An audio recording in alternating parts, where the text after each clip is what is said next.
of the 1-1. And it's in the air, left center field. And hit well. Going after it as Billy Hamilton dives. Did he get it? Yes, he did. He caught that ball. Matt's going to try to turn it around this year. Cabrera swings the first pitch. Jose Reyes will throw out Iglesias at second. 3 scoreless innings for Matt Harvey. Swing, fly ball, hit in the air, deep right center field. Blackman watching. Solo. Ian Happ has struck again. Adrian's first game this spring. 1 strike, and there's a rock in and out to right center field. Back into his left is Jackson. He can't get it. So Adrian now has 2 more hits than he had all of last spring. There is. Jankowski tries to bunt and pops it up, and a diving catch. Matt Cook. Hey everyone, welcome to 1225 Live. My name is Alexa Datt. We are just 23 days away from opening day, and already we got tons of players putting on a show this spring, and Tony Kemp is no exception in that Astros organization. This guy is high-flying all over the outfield, making incredible diving catches. He is going to join us live on the show in just a little bit to talk about those catches, talk about what it means to be part of this World Series winning organization, talk about Jose Altuve and Carlos Correa, his locker buddies, what he has learned from them. And he's going to use one word to describe Josh Reddick's Speedo dance. Find out what it is in just a little bit. Plus, we've got Alyson Footer joining us. It's Hot Take Tuesday. She's got a hot take for us, and she's also going to fill us in on if it is too soon to say the Dark Knight is back. Is it too soon to say Yu Darvish will make a huge, huge impact on this Cubs rotation? And is it too soon to say that we are ready for baseball right now? We're going to talk to Alyson about that and so much more in just a little bit, but we start the show the way we do every day with Dani Wexelman, our social savant. Hey, Dani, happy National Oreo Day. I know you're excited for some delicious Oreos later on today. Oreos are a very, very dangerous treat for me because I'll twist off the Oreo and sometimes dip it in milk, but I'll just have 5 maybe. That's the serving size, right? And then just 5 more, and then 5 more and 10 more, and then you ate the whole bag. Are you a double stuffed Oreo kind of girl? I like the original. I'm all about the original. No, there's not enough cream to cookie ratio. I like the double stuffed. All right. Well, something else that you may have had your eye on today, Lex, on Twitter, is Giancarlo Stanton, and many may have had their eyes on him. He is donning the cover of Men's Health, shirtless, as many have noted here, and there he is, shirtless, sexy, big abs, whatever that headline said. Not my words, their words. Yeah. What do you think? Yeah, I mean, he looks like a baseball player, and he looks like he's ready to go. Yeah. And I think a lot of that core strength will translate into a lot of home runs. That's what the Yankees are hoping, and their fans at least. So we'll see how that goes. But congrats to Giancarlo Stanton for being on the cover, though. It's pretty cool. And the story is pretty incredible. He talks about coming back from that injury. You know, he knew he was going to be back. It was just a matter of when. So you should all check out that article. Pretty nicely done there by Stanton. Will Peter be picking up a copy of this magazine today? I'm sure he will. He's become a rather large baseball fan, so I think he'll get some tips there from Giancarlo Stanton. Just a couple. To get into shape, yeah. Some other news that we saw, man, the Mariners are doing things that I know a lot of fans are really excited about. The main one that we saw yesterday is they are bringing back Ichiro Suzuki. The team and Suzuki camp have agreed to a 1-year deal, obviously pending a physical. Mariners are dealing with injuries in their outfield, so this all makes sense. So plus the fan base is going to be so geeked. I'm really excited too. By the way, first time with the Mariners, remember back in 2001. He spent 11 and a half seasons there, became a 10-time All-Star, 10-time Gold Glove Award winner. He's 44 years old. He played 136 games last year as a backup outfielder with the Marlins. He hit .255 with 3 homers and 20 RBI. Member of the 3,000 hit club, as we know, and has had so much success overseas and here as well. And I wasn't ready to say goodbye to Ichiro Suzuki, so I'm so glad that he signed this deal. Yeah, so a few months ago, I was talking with Greg Johns on our podcast, and the first question I asked him is, when is Ichiro coming back? And it's not like he said no, but he said, I don't think it's in the cards right now. And then here we are. I think having Ichiro back is always best for baseball. Yeah, absolutely. And agreed to the deal, by the way. Hasn't signed it just yet, but pending that physical, they will get this deal done, and that'll be a lot of fun to see. Very exciting. Yeah. All right, MLB Twitter sent out a pretty interesting poll that people really gravitated towards yesterday, so we're going to loop that in with our question of the day, Dani. That's right. So there are a lot of great races in baseball, a lot of great entertainment, but we're asking you guys, Which race would you want to compete in as a fan if you can get on the field and be in those races? The President's Race, we have Beat the Freeze, the Pierogi Race. There's so many great things out there. Maybe there's one outside the box that you didn't see on that screen. We're going to reveal the poll results at the end of the show, but we want to hear from you, so head over to Facebook and let us know which race are you going to compete in. Are you going to win? Are you going to trip a president? Let us know. We're going to read those at the end of the show. All right, sounds good. If you're going to be the Easter Bunny that jumps out of the stands yes. and just tackles one of the presidents, that's me for sure. 100%. Yeah. Thanks, Danny. We'll check in a bit. Okay. All right, time for us to welcome in our national correspondent, Alyson Footer, to help us break down some of these storylines. Before we do that, though, Alyson, we want you to chime in on our question of the day. If you're participating in any of these races, which one do you think you could win?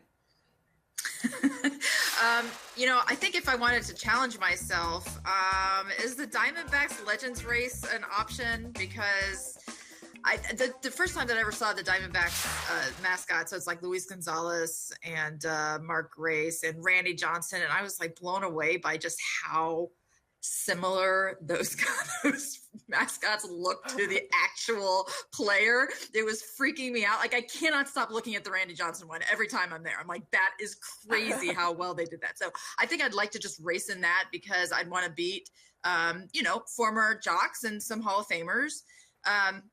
But, running in the president's race, if I can say, maybe running in a presidential race these days sounds like a good idea. So maybe I'd try my hand at that too. But I think the Diamondbacks would be my first choice. Hey, listen, if Oprah won't run, Alyson, you're my next choice. That's for sure. All right, we're going to play a little game of too soon or not soon enough. We're going to talk about Shohei Ohtani first. Obviously, he's been so fun to watch this spring as he, continues on his adventure to become a successful two-way player. Although, I have to be honest, it was still fun watching Billy Hamilton rob him of that hit. But do you think it's too soon to tell if Shohei Ohtani is going to be successful being a two-way player or not soon enough? It's too soon, and I hope that it happens, and I hope that he has great success on both sides of the game, but it's definitely too soon to be able to figure out if that's going to actually work. I think that it's not too soon to say that he's going to be a terrific pitcher, but whether or not he's going to be able to hit Major League pitching, you're going to have to wait until the regular season, because what players are seeing right now in spring training, while they are major leaguers often throwing these pitches in these games, they're not really up to form. There's a lot of work that still needs to be done. They're not going at 100%. And then, of course, on the hitting side, the timing is not down with a lot of the regular hitters that you're going to see in the regular season. So, yeah, it's way too early for any of this. But it's not too soon to hope that Ohtani has an awesome time both hitting and pitching. Okay, good, because that's where I am right now. I'm definitely hoping for that. The New York media is super hyped for Matt Harvey, and they feel like he is healthy to make his return, says all the New York back pages, right? After only 3 scoreless innings yesterday. Too soon or not soon enough to declare Harvey is a capable starter in this rotation? I think we know that the answer is too soon. I love the New York media. They are perfect for each other. Matt Harvey and the New York media are absolutely perfect for each other. I'm glad to see that he's having some success early and that he's feeling, good about things. But when you're coming back from what he has had to come back from, we are going to need much more time to figure out if he's going to be able to sustain in the major leagues, if he's going to stay healthy, and if he can be effective, because he was not effective doing what he was last year. So, the New York media, they're going to, if all he has to do is give up like 3 hits, those back pages are going to turn on him pretty quickly. But for now, it's certainly going to be fun to watch. Yeah, and I guess all eyes now turn to Jacob deGrom because he's got a little bit of an injury situation right now, and they're waiting to see if he'll be ready for opening day. So all eyes turn to that, at least here in New York. All right, Ichiro Suzuki and the Mariners have agreed to bring back Ichiro for another year at least there in Seattle, which is going to be super fun. 10-time All-Star, he won 10 Gold Gloves. He was there for 11 and a half seasons. Too soon to say that this is a good idea or not soon enough? No, I think it's a good idea. Maybe not soon enough. If the expectations are realistic and that you're not expecting the Ichiro that you just described, because that's not the player that he is anymore, but he still can be very effective in a reserve role in the major leagues, and he can help a team. And the fact that he is going back to the Mariners is risky because there will be the memory and the expectations of what he used to do. And so they have to be extremely careful about what they're asking of him and how they utilize him. So when you were just before I was on and you were naming what his stats were in Florida, I was like, or if with Miami, I'm like, hey, that's actually not too bad. So if he can just be sort of a role player and fit in where he needs to fit in, then I think he'll be okay. But expecting the future Hall of Famer, that the performances from 10 years ago, that's where, bringing back the fan favorite, the superstar, the franchise player at the end of his career is a little bit risky. I completely agree. All right, the defending champs named Justin Verlander their opening day starter. It's his 10th time doing it in 11 seasons. Dallas Keuchel had started for opening day for the Astros for the past 3 years. Too soon to make this decision or not soon enough? No, I think not soon enough. I think it's probably just a situation of righty-lefty, just to try to set up the rotation in such a way. That blows my mind that Verlander has made that many opening day starts. I didn't realize that.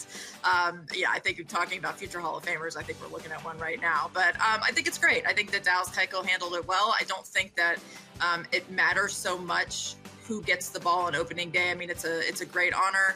But it's, everyone's going to get their 30 to 35 starts per season. And Verlander is a good way to start it off. And having Keuchel as the lefty, with the second game of the season, it usually has to do with matchups more than anything. But I am glad that AJ Hinch got it out of the way and just made that announcement that they need to set the rotation. So that's what happens in spring training is they have to start counting back from opening day. And so, people are, media, they can do the math too. And so instead of having the questions every day, watching how this thing is set up, clearly Verlander is going to now be on a pitching schedule that gets him to where his next start after spring training will be opening day. So it's good to get it out of the way early. Yeah, absolutely. And it was really cool to hear Dallas Keuchel say basically, all right, I'll go ahead and give Verlander this one. Just a great guy, and the fact that he was, humble and really cool about it. You never know. Guys could be kind of chippy about it, or, their initial reaction when they hear about it from the media first potentially could go south. So I thought that it was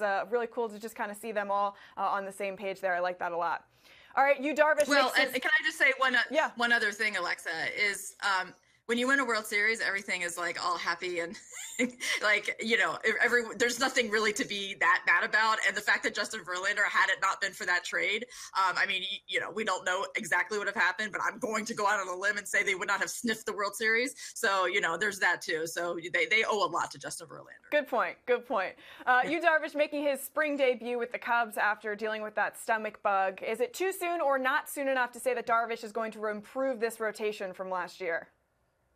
Yeah, not soon enough. I think he will. I think he's going to pitch well. I don't know, exactly like if he's going to be dominant, but he's certainly a veteran guy in the middle of a rotation that he doesn't have to be the only one being effective. He doesn't have to carry the team. I'm glad that he's gotten back from his ailments. It always makes me cringe because spring training, you're just these are close quarters, and when somebody gets sick, the whole clubhouse can get infected. I remember pink eye went around the Astros clubhouse one season because one guy had it and then another guy accidentally used a towel, and it's just you just want to fumigate all of these clubhouses. So I feel so sorry for these teams that have had to go through these massive waves of illnesses. But you just hope that everybody can get past it and get to opening day healthy. Yeah, the Dodgers sent 39 people home last week. It was, and they had to scrub the place down from ceiling to floor. So hopefully they got rid of whatever was bothering them in there. All right, Jason Kipnis has 5 home runs and 10 RBI in 5 spring games. Is it too soon or not soon enough to say that he's going to return to his all-star form this year?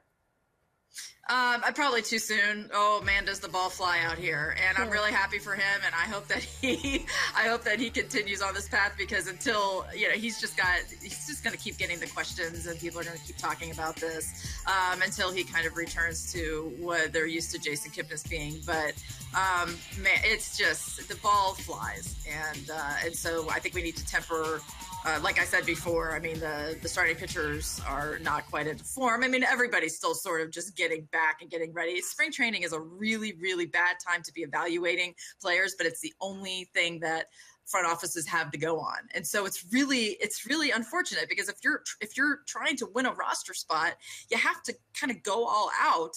And everybody else can kind of take their time, and starting pitchers can work on things here and there, and guys can, tinker with their swings. But if you're trying to prove something, then it becomes a little different. But anyway, that just for for all the performances that we see during spring training, we just have to like take it with a little bit of a grain of salt, because once that bell rings on opening day, things change quickly, and then we see a little bit more of where guys are. All right, well, I'm curious how much of a grain of salt you take Miguel Andujar's spring, because he's hitting .421 with 4 homers so far. And remember that the Yankees traded for Brandon Drury in the offseason to be their everyday third baseman. At what point this spring would you say it's not soon enough to name him their opening day third baseman? Yeah, so now I'm going to totally contradict myself because I actually had a pleasant conversation with Hunter Pence a few weeks ago in Houston, and we were reminiscing about the 2007 spring training. And he was told before spring training started, you're not making the team. Chris Burke is going to be our center fielder. You are not making the team. Hunter said, that was the wrong thing to tell me. And he went on, I looked up his numbers, to slash .571, slugged 1.071, and his OPS is 1.718. He had a 647 on-base percentage that spring. So he basically said, you're going to tell me I'm not going to be on the team. I'm just going to hit everything I see, which he basically did and didn't make the team. So, you know, and if a guy is going to play his way onto a team and you're not in danger of losing the person that you thought was going to have that position through waivers, if they're out of options. I mean, there's all kinds of like contractual things that also factor into how teams comprise themselves coming out of spring training. So as long as you can keep Drury in the organization and you don't have to put him on the team, then that could definitely influence what your decision is. And look, this kid, I mean, if he's going to just keep doing this throughout the spring, I mean, give him, there's 21, 22 games left of spring training. If he's going to keep doing this, then I would not have any issue at all with having him make that opening day roster, because you have to sometimes go with who is showing you that they really do belong there. And by the way, at the end of the 2007 season, most of the management, the decision makers did not still have their jobs by August of 2007. Didn't all have to do with Hunter Pence not making the team, but it certainly didn't help. Yeah, absolutely. By the way, you just won over all Yankees fans' hearts, because that's what they have been begging and pleading for, watching this kid absolutely rake, and that's what they would like to have happen, so we'll see. By the way, you're there in Brewers camp. Too soon to say that they are going to make it into the postseason this year? I'm hoping they do. This team is great. They're just so likable and they're so much fun. Yes, it's too soon. They have a few things that they're going to have to prove, and I would still like to see them fortify that starting staff a little bit. But with the 2 wild cards available, I'm just going to keep my eye on them all season long. And I think that they have a pretty good group, a lot of talent. And just seeing Christian Yelich just like hanging out in the Brewers clubhouse just makes you really happy for him that he is going to have a real chance to compete for something important this year. So it's very cool. Yeah, I remember you were high on the Brewers last year as it was coming down the stretch. So that continues. We're carrying that over into 2018, and we'll keep our fingers crossed for that team. Alyson, thank you so much for joining us today. Enjoy the game. Appreciate it. Okay, thanks, Alexa. See ya. All right, I know a lot of you had a case of the Mondays yesterday because it was Monday, but there was still a lot of awesome baseball going on, and in case you missed any of it, don't worry, we are here to fill you in on all of the good stuff. So here are 3 things you might have missed, including Ian Happ absolutely mashing, Matt Koch has some nice defense, and Shohei Ohtani gets robbed by the fastest thief in baseball. Take a look. Now the pitch. Swing, fly ball, hit in the air, deep right center field. Blackman watching. So long. Ian Happ has struck again. That is his 4th home run so far this spring. He cannot be stopped. Double home run, stolen base today.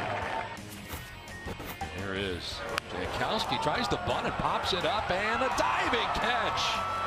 Matt Cook laying it out on the first base line. Nice play. He may have hurt himself in the process. That's quite a defensive play by the pitcher. Comes the 1-1. And it's in the air, left center field. And hit well. Going after it as Billy Hamilton dives. Did he get it? Yes, he did. He caught that ball. Billy Hamilton, vintage Billy Hamilton, as Ohtani didn't even know if he caught the ball. He went well to his right, hit the turf, dove after it, and classic Billy Hamilton there. Danny, to me, I feel like that was a little bit of a welcome to the big leagues moment for Shohei Ohtani, right? You know, you get the solid contact off of the bat. You think it's a hit. You're coming in with a stand-up double there into second, and you look around, and the ball's in Billy Hamilton's glove. Man, the catch and the roll, I was looking at his arm, and I was so nervous about where his arm was in there, but he stood up, and he seems to be fine. But it was totally, yeah, welcome to the show, kid. Like, you know, you got some learning to do, but super, super incredible catch from him. Yeah, by the way, we're going to have Tony Kemp join us in a second. We're going to ask us how he does some of that high-flying acrobatics out there in the outfield. So stay tuned for that in just a little bit here. But before that, we want to talk about Diamondbacks, who have some really incredible menu choices coming out. In case you missed any of this news, this is something that caught our attention, Danny, obviously, because we're obsessed with food. So let's go over some of the menu items that you could possibly see out there at Chase Field this season. First up, this is the carne asada hot dog. It's basically exactly as it sounds. Carne asada, you got some french fries, guac, queso, and pico de gallo, all on a giant hot dog. I'm in. I'm drooling. Next up, this is steak and ale tots. I love tots. They're topped in cheese sauce, Philly ribeye, onions, mushrooms, and chive sour cream. Give me those tots. If you prefer cheese curds, though, you can always order this next delicious menu item, which is the curd and Q burger. That's a chuck patty atop a bed of coleslaw, and then it is loaded with pulled pork and cheese curds. Oh my goodness. Did you hear my stomach growl? Yeah. All right, finally, the chicken banh mi, a crispy chicken fillet paired with carrots and a cucumber and garlic cilantro aioli, and all lovingly placed atop a hoagie roll. Love it. Sign me up. Oh my goodness. You need a taste tester or two? I think we just lost all our viewers because everyone just scattered for lunch. But don't worry, you can check all that stuff out at Chase Field this season. Danny, what can we check out in terms of racing with potential mascots? That's our question of the day. That is our question of the day today. There are so many cool races that happen on the field. Beat the Freeze Racing Presidents, the famous sausage races. So we're asking you guys, which race would you compete in? If you are on Facebook, let us know which race you're going to compete in. What's the outcome going to be? We're going to read those comments very soon, but we have a really special guest coming up. Yes, absolutely. Danny, thank you so much. We'll check in just a little bit. You're welcome. All right, time for us to welcome our next guest to the show. From Vanderbilt star to a member of the World Series winning Astros organization, Tony Kemp joins us right now. Hey, Tony, how are you? Hello, thanks for having me. I appreciate it. Yeah, thanks for joining the show. You're down there in West Palm. I know you're getting ready for a spring training game, but I want to talk to you a little bit about this amazing year that you've had. When you get married, you know, part of this Astros team that wins the World Series. What an incredible year for you. Congratulations on all of it. But let's start with the Astros winning the World Series. What's it like to be part of this organization? What was it like to be out there celebrating with these guys? Yeah, it's definitely a surreal moment. You know, when you grow up, you're definitely, your goal is to make it to the big leagues. And, you know, once you make it, you want to be able to continue your career in an upwards direction. And, you know, once being drafted in this organization in 2013, you kind of realize that the dream sort of can become the reality. So it's just, you see how well Jeff Lunau has, you know, systematically done this organization and how stacked we are. And just to be a part of the World Series champions and be able to get a World Series ring and to show my kids, my grandkids one day is going to be a pretty special moment. Yeah, that's going to be pretty incredible. I did a deep dive on your Twitter, more on that a little bit later, but I did see that you tweeted out this picture when you guys finally won the World Series, and you basically were saying you were the smallest on every baseball team to World Series champion. Believe in your dreams, and I absolutely love this photo. But I wanted to ask you, since this national storyline became, you know, Jose Altuve's excellent year and his height, how much of that did you think about, you know, and what were your thoughts when you're hearing everyone talk about Jose Altuve's height rather than just really focusing on his accomplishments solely as what he did this year? Yeah, he's actually an unbelievable person, and the things that he does on the field, you know, exceed the expectations that anyone would ever even dream of. But, you know, just that tweet, it kind of just, I wanted to let people know that you don't have to be the prototypical, you know, 6'4", 220-pound athlete. You know, you can be a small guy and you still can be successful in this game.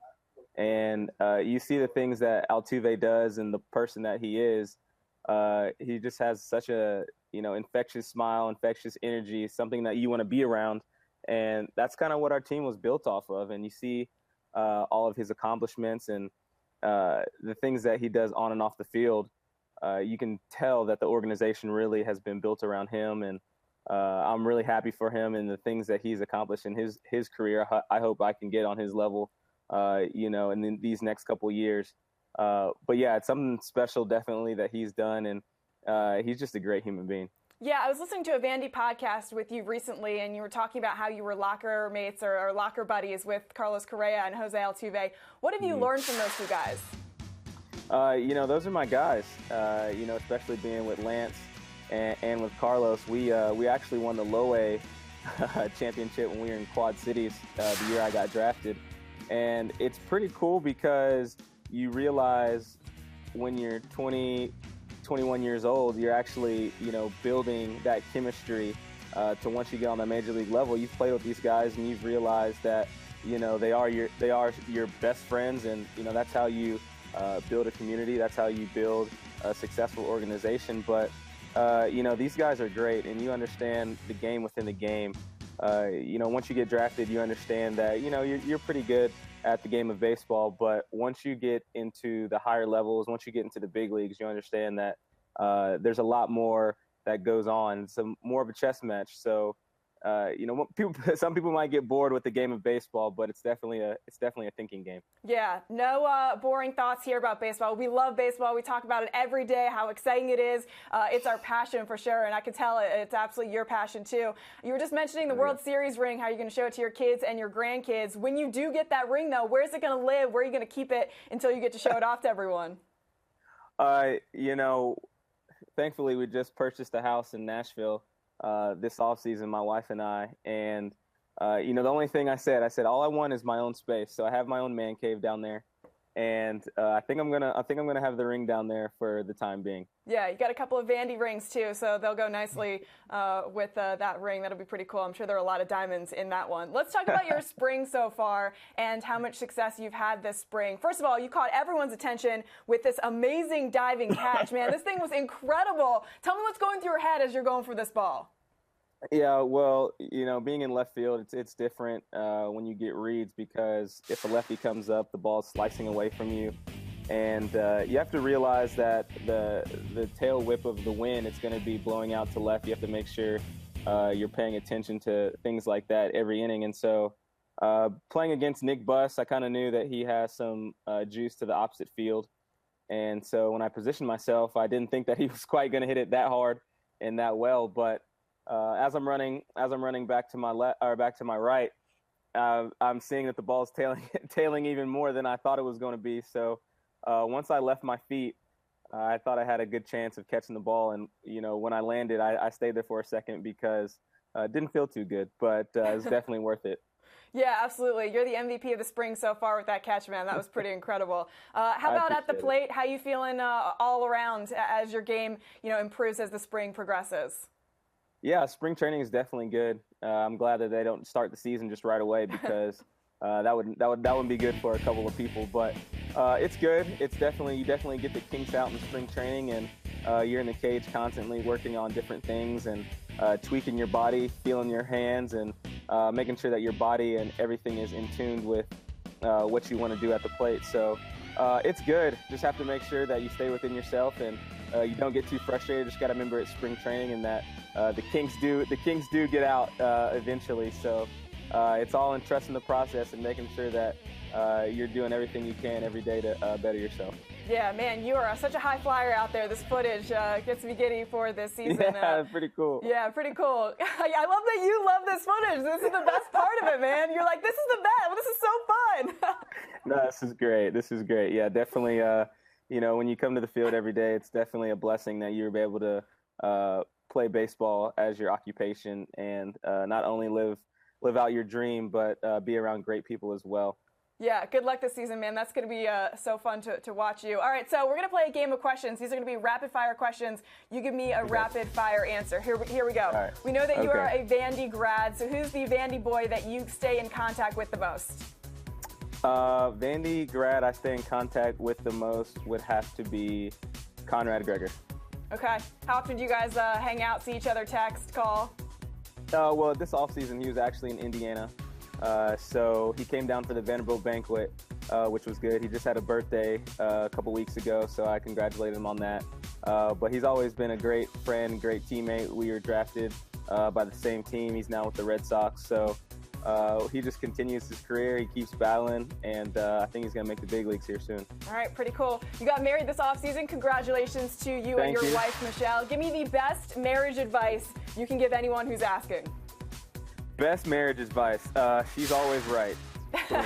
Yes, you are so right. Always say that. Never give any other answer. All right, you were hanging out with the Astros during their caravan, handing out Chick-fil-A to a bunch of different people. That was really cool to see. If you had one fast food order, though, out of all of the fast food restaurants, what are you ordering on the menu? Well, Chick-fil-A and Chipotle are definitely at the peak of my fast food experiences. So let's just say Chick-fil-A. I'm gonna have to go with the number 3 spicy chicken meal, no pickles, with Polynesian sauce, and I'm going with the Arnold Palmer drink. Ugh, I love it. That's my order too, but I'll take your pickles because I order with extra pickles. All right, the taco truck bobblehead, which I think was one of our favorite giveaways recently, man. This is so cool from the Fresno Grizzlies. So if you could have a bobblehead of any player, past or present, to go along with your taco truck bobblehead, who would you put there in your man cave? I'd have to definitely put Jackie Robinson, just because, being African-American, being in this game, and the things that he had to go through, the barriers and the trials and tribulations, I really do credit everything to him, just because I wouldn't be sitting in this seat right now if he didn't go through the things that he did. So if Jackie Robinson had a bobblehead, I'd have to choose him. I love that. All right, like I mentioned, you're a Vandy grad. You're also a big Titans fan. So which mascot is the best? Is it a Commodore, a Titan, or Orbit? Anchor down, baby. I'm going to have to go Commodores all the way. Wow. Okay, man, distant orbit already. I like it. I gotta stick to the roots. All right, I feel ya. We saw you do some carpool karaoke with DJ K. What's your go-to karaoke song? I know, it was good. It was classic. By the way, if you haven't seen it, go look it up on YouTube because it. Man, you guys did some research for sure. You did. I told you. I'm definitely my go-to if I'm in the road trip and I'm feeling a little tired. Something that perks me up is John Legend, Ordinary People. That's my go-to song right there. Okay, love it. You also retweeted on Twitter, Winter is Here from Game of Thrones. Give me the Game of Thrones character who's most like you. Jon Snow, baby. Yeah. All day, That's right. Jon Coming back to life. How many lives do you have, right? I know. Jon Snow's the man. Definitely excited for the up-and-coming season, but gonna have to be patient. Probably gonna have to rewatch the series again. Yeah, me too, just to remember what's going on. But women rule the world there in Westeros, so that'll be a lot of fun. All right, you're a Halloween baby. Favorite costume that you ever had, or your favorite type of candy? Oh, favorite type of candy. Had it last night, actually. Swedish fish. I have a little bit of a sweet tooth, but Swedish fish, and my favorite costume would have to be my wife and I. We dressed up as the nerds, so that was a pretty cool costume. Wow, you guys are nerds. That's amazing. I love that. Halloween is definitely a fun holiday for us. Yeah, same here. All right, last question here. Speaking of dressing up, or maybe not so much putting on any clothes, one word to describe Josh Reddick's Speedo dance.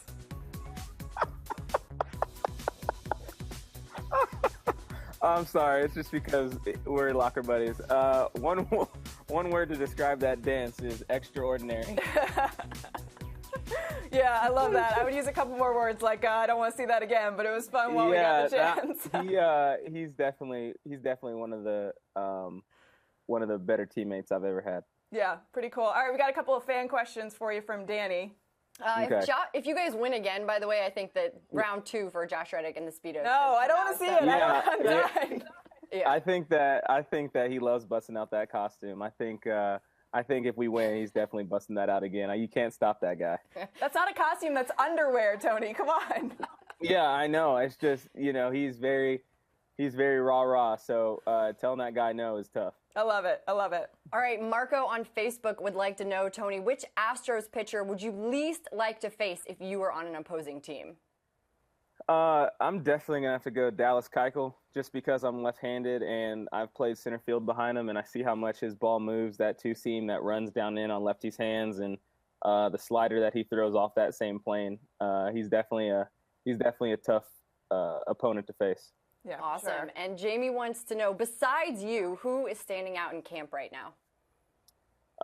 I think right now who's really standing out to me in camp is it's tough. You have J.D. Davis, who's having a phenomenal spring right now, hitting the ball all over the place. And Kyle Tucker, he's definitely one of the prospects that's been hitting the ball all over the field. And he actually had a check swing the other day that was a double down left field line. So when you're hot, you're hot. Yeah, pretty cool. All right, thanks, Danny, for those questions. Tony, thank you so much for joining us. Congratulations on a huge year for you, and good luck. We'll be paying attention, extra attention for sure. Hey, thanks for having me. I appreciate it, and have a good rest of your day. Yeah, you too. Man, I don't think I've ever laughed as hard as I did during that Tony Kemp interview. Pretty fun. This guy seems like he just really enjoys life and loves playing baseball, you know? Man, this is the guy you want to root for. You want him to succeed. And I was doubled over. I was not on camera. I was doubled over laughing, listening to him and watching him watch himself. And he's just, that's the kind of guy. He's a role model. He knows how to play the game. And he knows also how to laugh when you should be laughing. Yeah, absolutely. Pretty cool. All right, yes. Our question of the day, Danny. All right, so we have poll results for you. We asked you guys, which mascot race would you want to participate in? And Major League Baseball also tweeted this out. So our friends on Twitter, this is what they said for the results. They went with Beat the Freeze, no surprise here. And then we had the rest fall in line accordingly so. So the comments on Facebook, our friends on Facebook, this is what they went with. Justin said Nationals, I'd want to run around as Lincoln. Okay.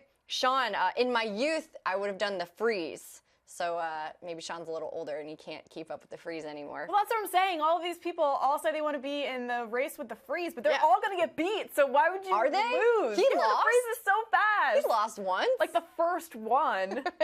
Okay, how about Justin? Coursefield has a toothbrush floss tooth race, and I'd pick the toothbrush every time. That wasn't one of the categories. Sorry, buddy. No, we told them they could go outside the box. What are you, a dentist? It's okay. Why are you thinking the toothbrush? It's great. He cares about his teeth. Come on. All right. Tim said, I don't know if I'd want to compete in it, but I'd happily eat the winner of the sausage race in Milwaukee, and then I'd eat all of the losers. Hashtag sausage beats pierogies. Yeah, I'm going with the pierogies if I have to choose one of those. Pierogies are delicious. Plus, they could have sausage inside of them. And then Kay said, sausage race hands down. It's the most delicious of the mascot races. Go chorizo. Which one would you pick, Danny? Beat the Freeze, because I'd beat the Freeze. No, you wouldn't. Yes, I would. I like in your head that you think that you would beat the Freeze. I'm fast. Yeah. Yeah, I am. Are you going to wear one of those aerodynamic spandex suits? Yeah, because I'm cool, and I will beat him. Okay. It's like a Power Ranger suit. I would totally be yellow. Love it. All right, our final story here. Maybe instead of running, you would rather get in a bullpen cart and be driven around. Well, you can do that at Chase Field this year. Well, not you, relief pitchers. This is actually happening. The Diamondbacks are bringing back the bullpen cart. Come on, people. This is one of the most incredible things. It was a rumor all offseason that teams were going to do this, so we wanted to kind of give a little bit of a shout out to some of our favorite bullpen carts of all time. What about the one from the Astros in the 70s, Danny? Gosh, this is the most magical transportation vehicle I've ever seen in my life, and I need one in my non-existent garage. How about in the 80s when the Mariners basically brought out a tugboat onto the field to bring their relief pitchers in? This is so fun. I'm really excited. By the way, the Diamondbacks are celebrating their 20th anniversary season. That's why they decided to do this, and it's going to be so fun. The bullpen cart is going to be going to both bullpens, so if relief pitchers from either team want to ride to the mounds, they are going to be able to do that. It kind of blows my mind that that's coming back. Yeah. And like the tugboat is totally like, oh, captain, my captain. And I can just see like them hanging out the side, like waving to the crowd, like, here I come, coming guys. Like, what would you do? What would you do in the cart as you are you coming into the field? I'd be eating a sandwich, maybe a pierogi.